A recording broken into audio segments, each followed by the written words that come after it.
It's taken Peter Anderson 4 years to build his body to this shape. Now 20, he'll be competing this weekend along with 42 other competitors for the title Mr. Australia. In the shadows of dawn, when the world still sleeps, there stands a man whose name echoes through the corridors of greatness. Arnold Schwarzenegger. 3 simple words that carry the weight of dreams realized, empires built, and legends forged. But today, as we peer behind the curtain of fame and fortune, we discover a truth more powerful than any movie role, more inspiring than any championship trophy.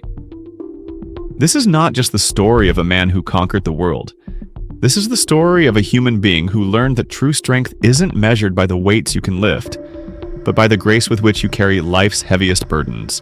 At 78 years old, with a personal fortune exceeding $1.2 billion, Arnold stands at a crossroads where money cannot buy what matters most, where fame cannot silence the whispers of time, where even the strongest body must surrender to forces beyond its control. What we're about to witness is not the fall of a giant, but the transformation of a warrior into something far more beautiful. A man who has learned that vulnerability is not weakness, but the most courageous form of strength. Before we journey into this remarkable story, take a moment to hit that like button. Not just for the algorithm, but as a gesture of respect for a man who has given us decades of inspiration and is now teaching us the most important lesson of all: how to age with dignity, purpose, and unshakable grace. The story begins not in the glittering lights of Hollywood or the thunderous applause of competition stages, but in a place where dreams seemed impossible. A small Austrian village called Thal, where on July 30th, 1947, a child was born into a world still bleeding from the wounds of war. The Austria of Arnold's childhood was a nation rebuilding itself stone by stone, where scarcity was not just economic but emotional. The Schwarzenegger home stood modest and unforgiving, where warmth was rationed and love was something earned through achievement rather than freely given. His father, Gustav, carried the rigid discipline of his police training into every corner of their domestic life. This was not a house where children were celebrated simply for existing. This was a proving ground where worth had to be demonstrated daily. Young Arnold learned early that attention was a limited resource in his household. His older brother Meinhard seemed to effortlessly capture their father's approval, leaving Arnold to navigate the cold spaces between recognition and invisibility. Years later, Arnold would reflect with startling honesty. Love wasn't handed out in our house. You had to earn it, and even then, you might not get it. But it was in this emotional desert that something extraordinary began to bloom. Where other children might have withered, Arnold began to construct an internal fortress of ambition. If no one would lift him up, he would lift himself, literally. The problem was, Thal offered no gymnasium, no modern equipment, no mentor to guide his transformation. What it offered was a cold, damp cellar that smelled of earth and possibility. In that underground chamber, lit by a single flickering bulb, Arnold began the most important construction project of his life. Using scraps of metal, pieces of wood, and an imagination fierce enough to see beyond his circumstances, he started building more than muscle. Every improvised weight he lifted was a declaration of independence from smallness, from invisibility, from the limitations others had placed upon him. While other teenagers spent their afternoons in leisure, Arnold descended into his makeshift gymnasium like a monk entering prayer. The clang of metal against metal became his meditation, each repetition a step away from the life he didn't want, and toward the destiny he was determined to claim.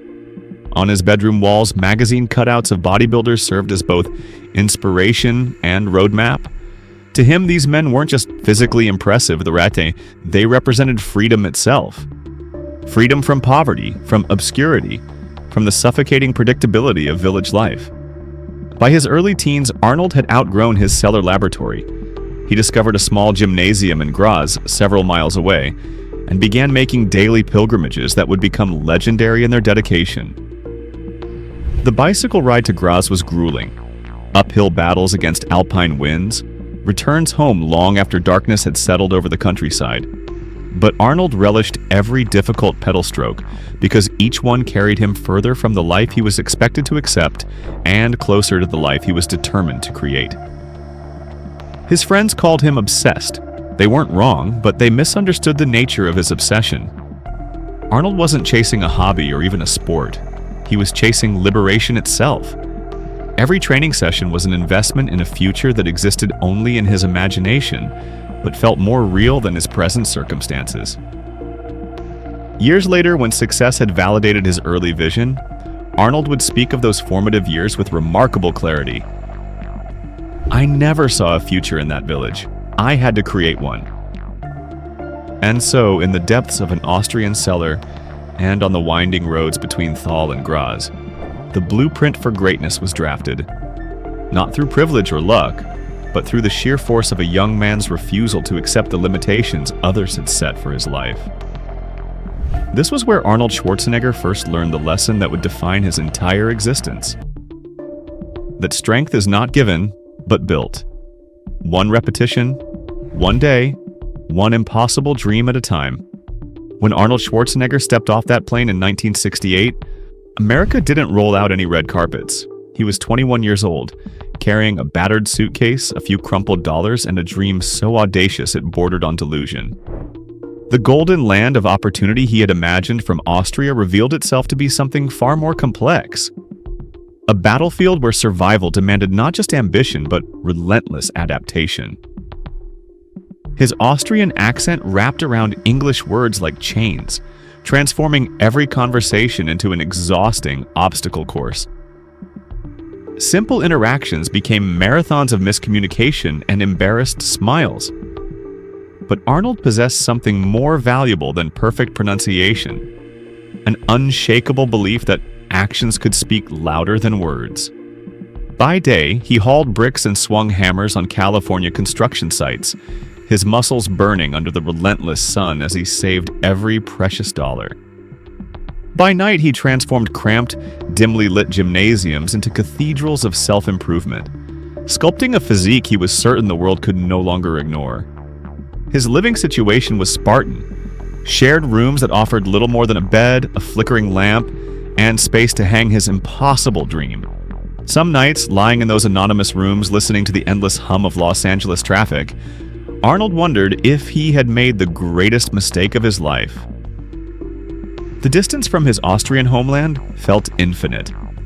The path to success seemed obscured by fog, but doubt, he discovered, was just another weight to be lifted and set aside. Bodybuilding in the 1960s in America existed on the fringes of mainstream culture. Outside a devoted circle of enthusiasts, most people viewed it as a peculiar sideshow, a strange obsession for men with too much time and too little sense. To break through this prejudice, Arnold knew there was only one strategy: win so convincingly and so consistently that dismissal became impossible.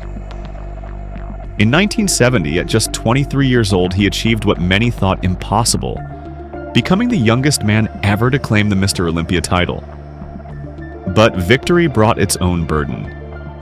Each championship came with suffocating pressure, because for Arnold, losing wasn't just about trophies. It was about losing his place in the country he had crossed an ocean to reach. The loneliness cut deeper than any physical strain. Thousands of miles from his mother's cooking and his father's stern but familiar voice, Arnold navigated America's landscape of opportunity without the comfort of belonging. His closest companions were found in gymnasiums, men who understood the language of iron and effort. But when the weights stopped clanging and the lights dimmed, silence returned like an unwelcome visitor. His body paid a price for his relentless pursuit of perfection. Torn muscles, aching joints, and deep bruises served as daily reminders that every dream demands sacrifice. But Arnold had burned the bridge back to Austria the moment he boarded that plane. There was no retreat, only forward momentum fueled by a vision so clear it seemed to pull him toward its realization. "I saw myself where I wanted to be, not where I was," he would later reflect. This wasn't positive thinking, it was survival strategy. Every bead of sweat, every dollar saved, every night spent alone was an investment in a monument he was building to his own possibility. Through sheer force of will and an almost mystical ability to envision his future success, Arnold transformed himself from a stranger in a strange land into a man the entire world would eventually recognize. But first, he had to conquer the sport that had brought him to America's shores. By 1975, Arnold Schwarzenegger was no longer the uncertain immigrant sleeping in cramped rooms and struggling with English pronunciation. He had become the undisputed king of bodybuilding, claiming 6 Mr. Olympia titles with a 7th to follow in 1980. His name was synonymous with physical perfection, his physique a living sculpture that redefined human potential. But championship brought complexities that no one could have prepared him for. Each victory elevated expectations, creating a pressure that was both exhilarating and suffocating. Maintaining a body sculpted to near mythical proportions meant training through injuries that would sideline ordinary mortals, hiding pain behind confident smiles, and living on the razor's edge between triumph and catastrophic failure. Behind the dazzling trophies lay a truth few could see, the constant fear that haunted every champion. Torn tendons screamed for rest he couldn't afford. Aching joints demanded mercy he couldn't provide. The pressure to maintain perfection created a prison built from his own success. "Winning makes you a target," he would later observe. "Everyone watches, waiting for the day you slip." Hollywood's attention was inevitable. When Conan the Barbarian hit theaters in 1982, it transformed Arnold from sports icon to cinematic force. But even this transition demanded battles that tested his resolve. Studio executives initially laughed at his thick accent, dismissed his name as too foreign for movie marquees, and questioned whether an athlete could truly act. Rejection became a familiar companion, but Arnold had been forged in the fires of bodybuilding discipline. He studied acting with the same intensity he had once reserved for perfecting his physique. He refined his delivery, embraced his unique qualities, and when The Terminator arrived in 1984, the accent they had once mocked became his most distinctive trademark. "I'll be back," echoed around the world, not despite his Austrian origins, but because of them. Fame, however, exacted its own tribute. Movie schedules became merciless marathons that took him far from anything familiar. Months on location meant separation from family, from friends, from the grounding influences that kept him connected to his authentic self. Hotel rooms, no matter how luxurious, couldn't fill the quiet spaces that applause left behind.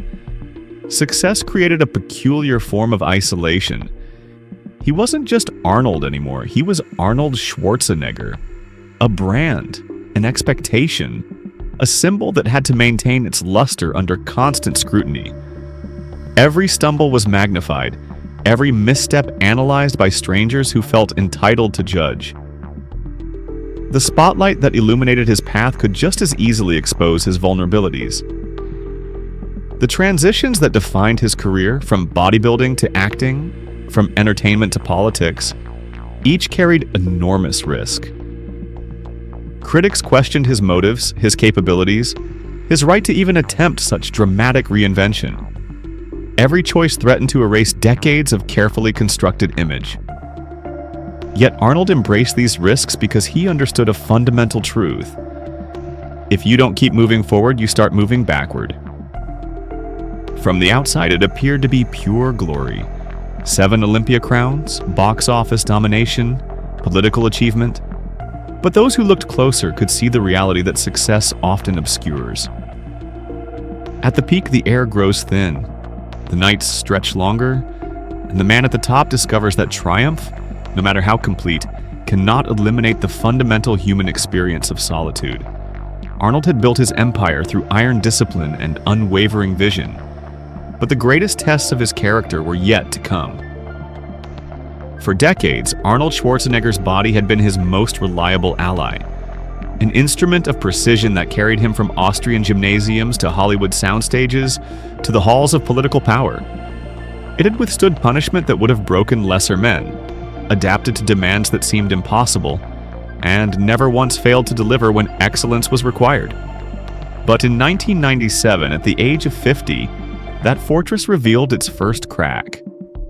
Fluorescent hospital lights burned overhead with clinical harshness. The antiseptic air filled his lungs with each careful breath. Somewhere in the mechanical distance, a heart monitor traced the rhythm of a heart that was no longer entirely his own. Lying on that hospital bed in Los Angeles, Arnold was stripped of every identity that had defined him. Not the Terminator. Not the future governor. Not the 7-time Mr. Olympia whose body had seemed indestructible. He was simply a man about to allow surgeons to cut into his chest and replace an aortic valve he had been born with but kept hidden for half a century.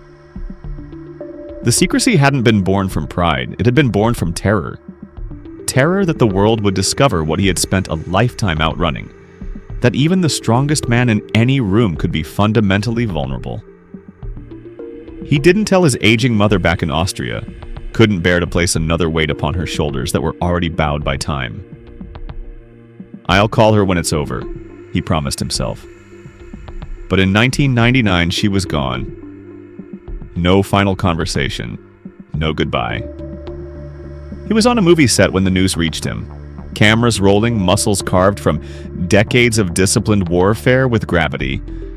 While inside, something precious splintered into pieces that would never quite fit together the same way again. The physical scar on his chest would fade. The scar in his heart would prove permanent. But Arnold did what he had always done. He kept moving forward. Through the 2000s, there were film premieres where flashbulbs exploded like artillery, political rallies where crowds roared his name with religious fervor, speeches that echoed through grand halls. To the world, the machine appeared flawless. But in quiet moments when the lights dimmed and doors closed, his heart would whisper reminders of its fragility. March 2018 brought the reckoning he had always known would come. At 70 years old, what should have been a routine catheter valve replacement unraveled without warning into emergency open-heart surgery. When he emerged from anesthesia, confused and restrained, unable to speak through the breathing tube, the surgeons delivered words that shattered his world. "We made a mistake." For a man whose entire existence had been built on control, this was a glimpse of private hell. Fragments of thought cut through the pharmaceutical fog like lightning. His children. Would they remember him as strong, or would this moment define their final memories? Maria, did she still care enough to worry? The press. What narrative would they construct from his vulnerability? Always the ghost of his mother haunted him, gone without farewell, creating a terror that he might leave his own children with the same unhealed wound. October 2020 delivered surgery number 3. By then, he no longer asked, "Why me?" There was no bargaining left with fate, no energy wasted on denial. Just a weary nod to the doctors, an unspoken acknowledgement that resistance had become a useless weapon against the inevitable passage of time. Then came March 2024. At 76, he was still lifting weights with careful precision, still smiling for cameras with practiced grace, still speaking to crowds that hung on his every word. But deep inside his chest, the rhythm that had carried him through every battle began to falter. Arrhythmia. The doctors explained that scar tissue from decades of surgeries was scrambling the electrical signals of his heart like a broken radio. The solution was a pacemaker. For most people, it would represent a lifeline, a technological miracle. For Arnold, it felt like a verdict from a court he had never expected to appear before. The man who had once bent steel with his bare hands, who had crushed records and stood alone at the summit of multiple worlds, would now live because a device told his heart when to beat. He looked at the doctor and whispered, almost to himself, "I used to be the machine. Now I need one inside me." Days later, he went public through his podcast, Arnold's Pump Club. On the surface, it was about raising awareness, telling the world that even giants could stumble. But those who listened with careful ears could hear something deeper than words. The fatigue of a warrior who had counted too many scars to remember, and the quiet surrender that comes when you have fought every battle you can fight and know there are more battles ahead. Less than a week after surgery, he stood at an environmental summit. Lights flashed like 1,000 tiny suns. Applause thundered like distant ocean waves. He smiled the same smile that had charmed millions for decades. But beneath his tailored suit lay fresh stitches, a hidden pacemaker, and a man who now measured every handshake, every sunrise, every speech against the relentless mechanical ticking inside his chest. He had built a lifetime proving he was stronger than pain, stronger than doubt, stronger than failure itself. Now each morning began with his palm pressed to his chest, not to test the hardness of muscle he had spent decades building, but to feel the quiet, mechanical pulse that kept him present in the world. Not because he had conquered death, but because he had finally learned to listen to its whispers. This was the new Arnold. Not the unbreakable icon, not the invincible machine. Just a man with scars, some carved into flesh, others buried in places no surgeon could reach. Still pushing forward, even as silence followed just one step behind. Sometimes the pain that cuts deepest doesn't arrive through a surgeon's scalpel or announce itself with the terror of a failing heartbeat. Sometimes it comes as a slow, silent theft, watching someone you love disappear while their body still stands before you, witnessing the gradual erasure of a mind that once burned bright with intelligence and purpose. For Arnold Schwarzenegger, no weight he had ever lifted could have prepared him for the moment. He looked into Sergeant Shriver's eyes and realized the man he loved and admired was already gone. Sergeant Shriver had been more than Arnold's father-in-law. He was a moral compass, a towering figure who had co-founded the Peace Corps, served as a diplomat, and married into the Kennedy dynasty. He had shaped Arnold's understanding of public service and political possibility. When Arnold looked at Sargent, he saw not just family, but a model of how to use power with dignity and purpose. The Cruel Thief began its work in the early 2000s with small, almost innocent intrusions. Forgotten keys placed in unusual locations. Stories repeated as if hearing them for the first time. Names skipped over in the middle of sentences like stones thrown across water. Arnold noticed these changes and his chest tightened with recognition. He had seen these warning signs before in an uncle back in Austria who had faded into dementia's shadow. As months dissolved into years, the erosion quickened its pace. The man who had once stood confidently before presidents, spoken eloquently to nations, and inspired millions with his vision, was becoming a fragile figure moving through familiar rooms like a ghost haunting his own life. Then came the day that would carve itself permanently into Arnold's memory, creating a scar deeper than any physical wound. It was a quiet afternoon visit, sunlight falling gently across the room, everything appearing normal on the surface. Arnold leaned in to speak with the easy familiarity of family, expecting recognition, perhaps a smile, certainly some spark of connection.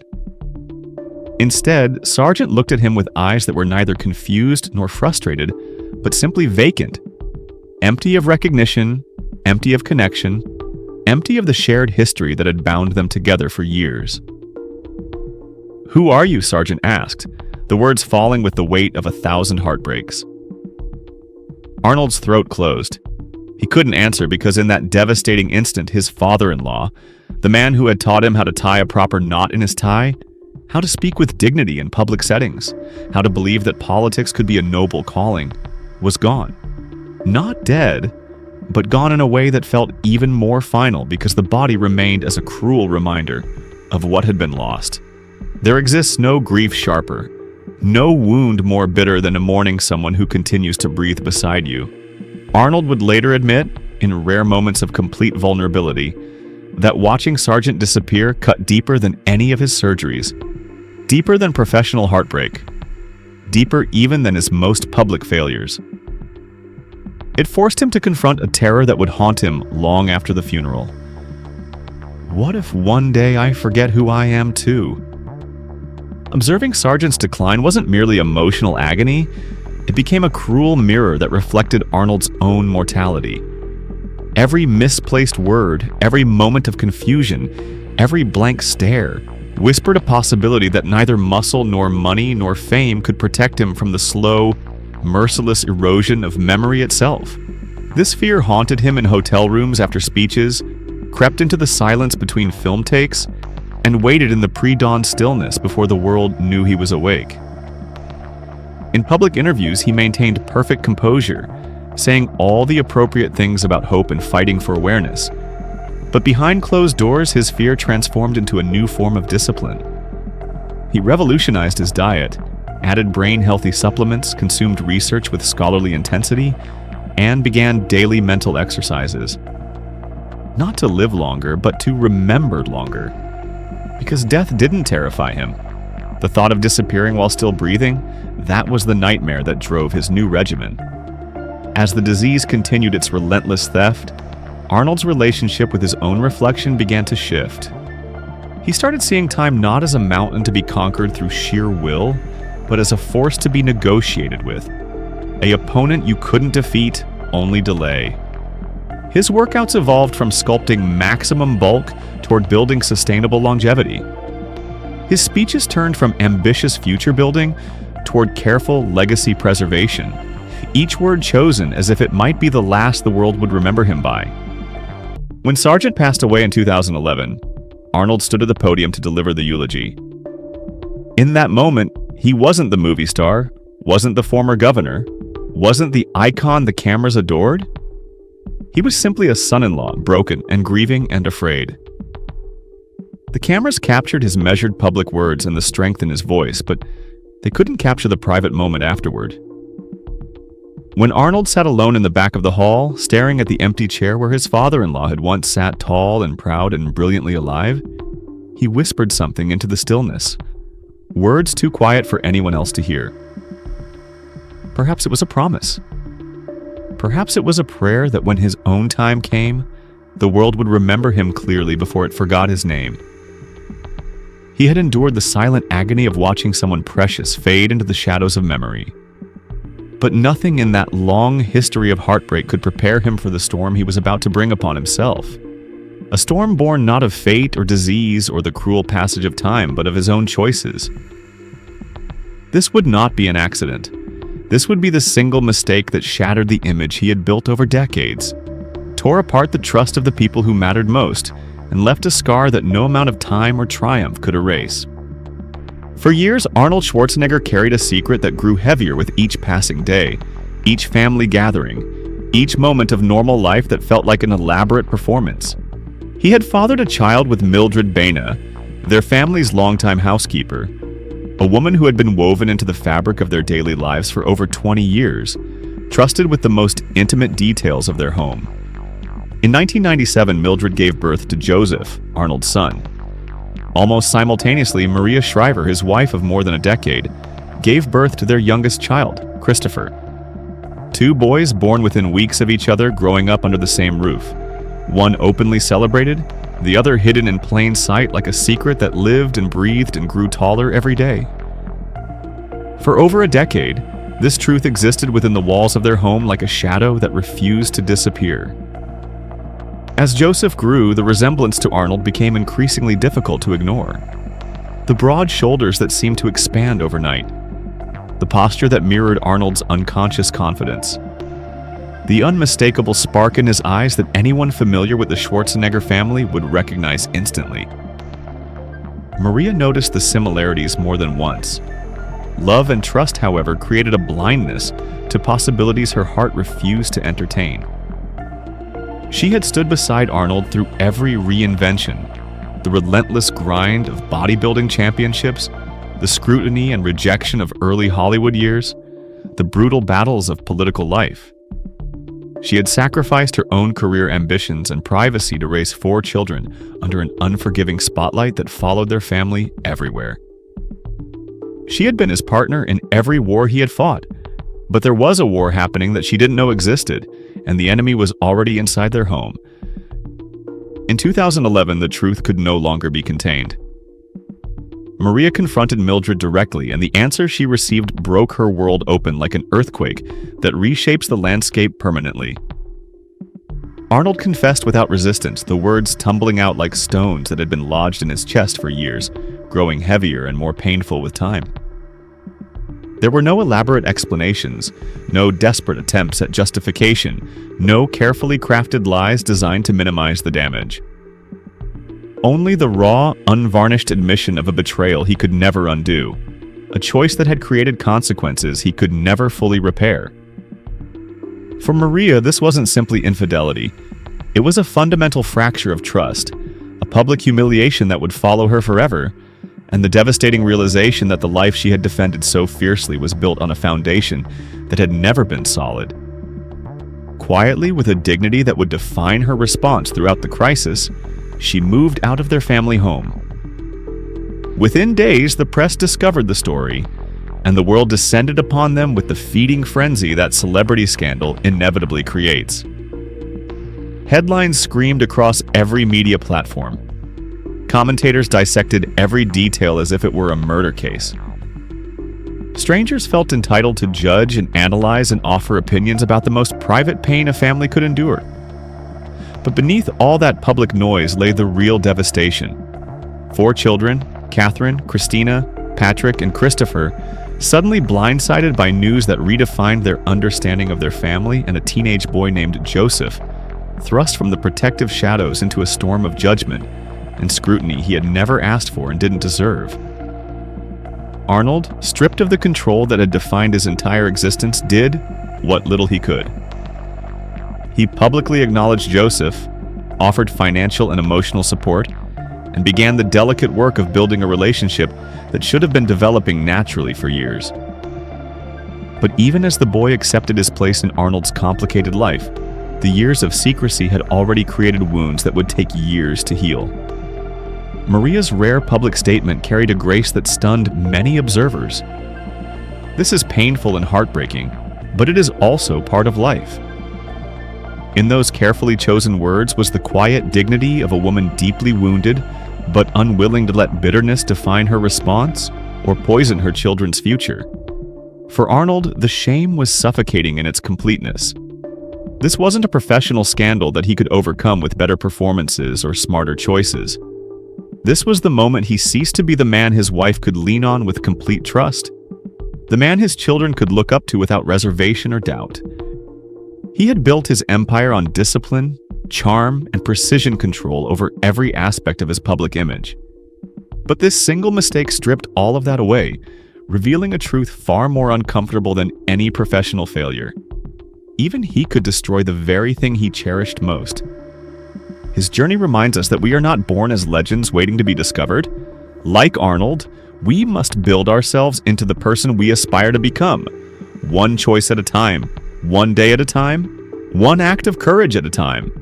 The boy who once lifted improvised weights in a cold Austrian cellar grew into a man who learned that true strength is not measured by what you can lift, but by how deeply you can care, how steadfastly you can endure, and how gracefully you can carry both triumph and failure towards something greater than yourself. If something in his remarkable journey speaks to your heart, let it linger there. Share the part of his story that resonates most deeply with your own struggles and dreams, not just because it honors a man who has given the world decades of inspiration, but because someone else may desperately need that very spark of hope that his life continues to offer. In the end, Arnold Schwarzenegger's greatest lesson may be this: we become legends not through the perfection of our victories, but through the authenticity of our humanity, revealed most clearly in how we rise after we fall, how we love after we've been broken, and how we serve others even when our own strength feels depleted. The Austrian oak continues to stand, weathered by storms but rooted in purpose, offering shade and inspiration to all who seek shelter beneath his enduring legacy of transformation, resilience, and the unwavering belief that tomorrow can always be better than today.